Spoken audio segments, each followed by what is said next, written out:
आईचा आपल्याला आशीर्वाद एवढं सगळ्यांना माहिती.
शिवाजी.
फिरोजभाई पठाण साहेब यांचा आज वाढदिवस आहे.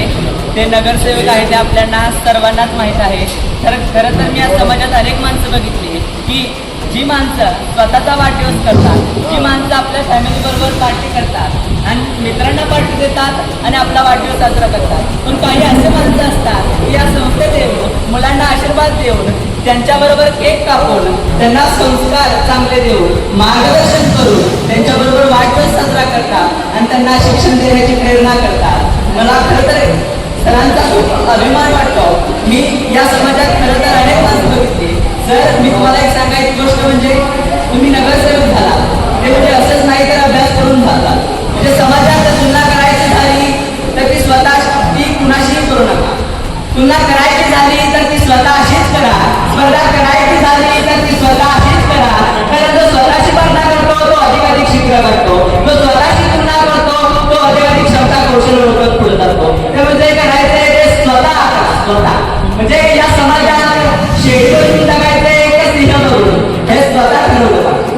आणि सिंह व्हायचं असेल तर उभं राहावं लागेल, पराक्रम दाखवावा लागेल, शौर्य गाजवावं लागेल, समर्पण द्यावं लागेल, उभं राहावं लागेल. अपार कष्ट करावेच लागतील, यशाच्या उंचीवर गाठावेच लागेल. त्यावेळेस यश सिद्धीस जाईल. खरं तर मी सातत्याने गोष्ट सांगतो, यशाचा सर्वोत्तम उदाहरण काय शिवाजी महाराजांनी बेभानपणे त्या गोष्टीचं नियोजन करावं आणि भानपणे त्या गोष्टी अंमलात आणाव्या. हे शिवाजी महाराजांच्या यशाचा सूत्र आहे. माणूस थांबतो कुठं? आता चालता चालता येतील खडे वाटते टोचतील म्हणून खडे टोचतात म्हणून वाद बसू नका. मागायला अजिबात फिरू नका. सरळ त्या रस्त्यावरून चाला. आता पुढे एखादा दगड आडवा आला, आता दगड आडवा आला म्हणून वाद बसू नका. खरं तर त्या दगडाचा अभ्यास करा आणि त्याला वळसा घालून पुढे जा. आता जाता जाता एखादा डोंगर आडवा आला, आता डोंगर आडवा आला म्हणून वाट बघू नका. मागे अजिबात फिरू नका. त्या डोंगराचा नीट अभ्यास करा, निरीक्षण करा आणि पुढे त्या डोंगराला वळसा घालून पुढे जा. यश पुढे वाट. मला याच्यातून एवढंच सांगायचंय की सर खूप अभ्यास करून तिथे या उंचीवर पोहोचले आणि आपल्यासारख्या विद्यार्थ्यांबरोबर त्यांनी केक कापला.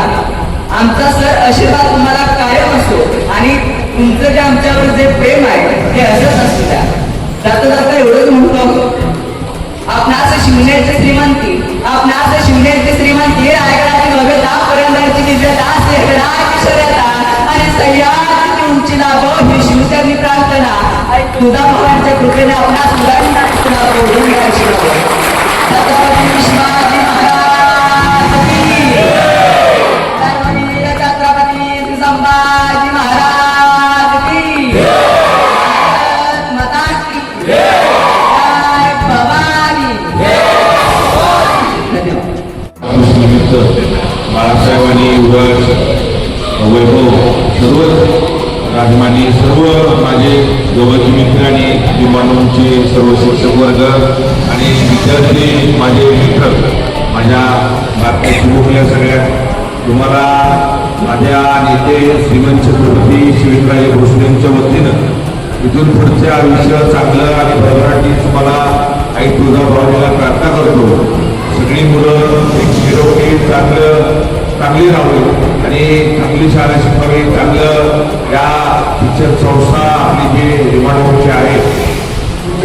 शिक्षकांना आणि तिथल्या जे संस्थापक आहेत त्यांचं मनापासून आभार मानायचे. एवढा मोठा पसारा चालवताना खूप एफर्ट्स लागतात आणि खूप कष्ट लागतात. तुमचे सगळ्यांचे संस्थेचे आभार मानतो आणि समोर बसलेले सगळे माझे चिमुकले चांगल्या पद्धतीने शाळा शिका, चांगलं व्हा, मोठं व्हा, तुम्ही काहीतरी व्हायचंय. तुम्ही या रिमॉन्डला म्हणून तुम्हाला काय व्हायचं असं होतं कामा नाही. तुम्ही एक ध्येय ठेवा सगळ्यांना. आपल्याला डॉक्टर व्हायचंय, पोलीस व्हायचंय, इन्स्पेक्टर व्हायचंय, IAS व्हायचंय, कलेक्टर व्हायचंय. तुम्ही बी होऊ शकता. तुम्ही चांगल्या पद्धतीने शिकल्यानंतर चांगलं होऊ शकता ही ईश्वरचरणी प्रार्थना करतो. पुन्हा एकदा माझ्या वाढदिवसाला तुम्ही सगळ्यांनी शुभेच्छा दिल्या. माझ्या मित्रांच्या शुभेच्छा आहेत, माझ्या भगिनींच्या शुभेच्छा आहेत, माझ्या विलासपूर गोळीबारच्या लोकांच्या शुभेच्छा आहेत. ज्या पद्धतीने मी उंची पार केली, या उंची पार करायला माझ्याबरोबरची मंडळी आणि माझे नेते श्रीमंत छत्रपती शिवेंद्रराजे भोसले यांचा खूप मोलाचा वाटा आहे. जसं माझ्या मागे शिवेंद्रराजे आहेत तसं तुमच्या मागे तुमचे सगळे शिक्षक आहेत. त्यामुळे शिक्षकांचं ऐकायचं असतं, शिक्षकांच्या शाळेची शिस्त पाळायची असते. बाळाचं तुम्ही चांगल्या पद्धतीने राहा. तुम्हाला तुमचं मदत झालं तर मी तुमचा काका म्हणून कायम मदत करेन. पुन्हा एकदा तुमच्या मनापासून सगळ्यांचे आभार मानतो आणि इथनं पुढं जेवण चालू करायला एवढंच विनंती करतो.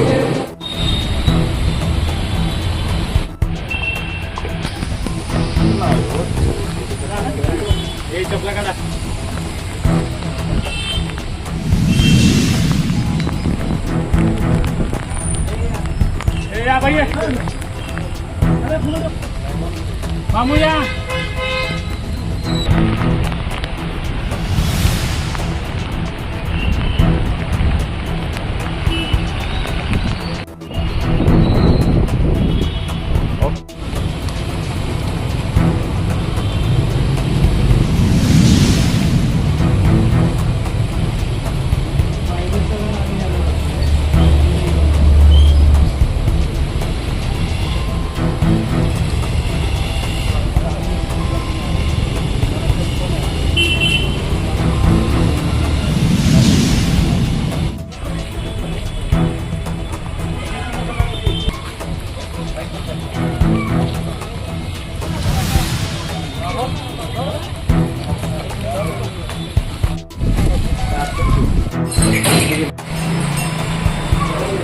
काकू नमस्कार.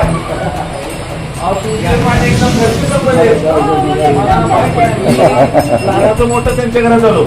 मोठी बहीण माझ्या होय काकू सक्की मोठी हो. तिने व्हिडिओ पाहिला ती म्हणली आता म्हणे मला माहिती सक्की बोलतो. हो सक्की बहीण आहे ते म्हणलं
माझ्या वाढदिवसानिमित्त गोशाळेत आलो आणि गोशाळेत जे काय चारा वाटप, पेंड वाटप, हे उत्सव वाटप, जे काय आजी आणि आजोबा माझ्या खूप जवळचं माझ्या लहानपणापासून नातं आहे. माझ्या मावशी लागतात.